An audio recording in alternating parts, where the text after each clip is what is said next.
আমি রবিন। আমার অনেক দিনের স্বপ্ন নিজের একটা ক্যাফে খুলব। আমাদের ক্যাফের জন্য একদম পারফেক্ট একজনকে এনেছি।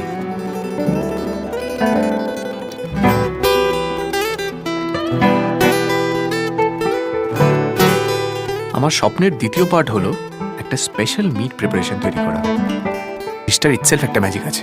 মনে হয় রোজ একবার করে এসে খেয়ে যাই। আমার না সামহাও মনে হয় আমি এই ডিশটাকে কিরকম জাস্টিস করতে পারি না। ভালোবেসে রান্না করলে বিক্রি তো ভালোই হবে।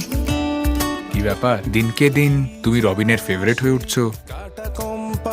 তুমি যদি চুপ থাকো তাহলে আমি কি করে বুঝবো তুমি আমায় পছন্দ করো? তুমি থাকো পাশে, শ্বাসে প্রশ্বাসে, এ শহরের গোধূলি বেলা।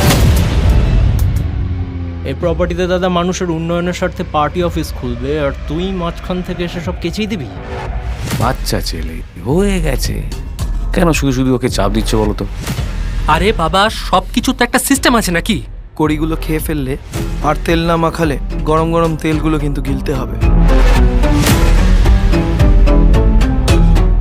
আমার কিছু হবে না তো তাহলে? যা বলবো যখন বলবো সেটা করে দিই।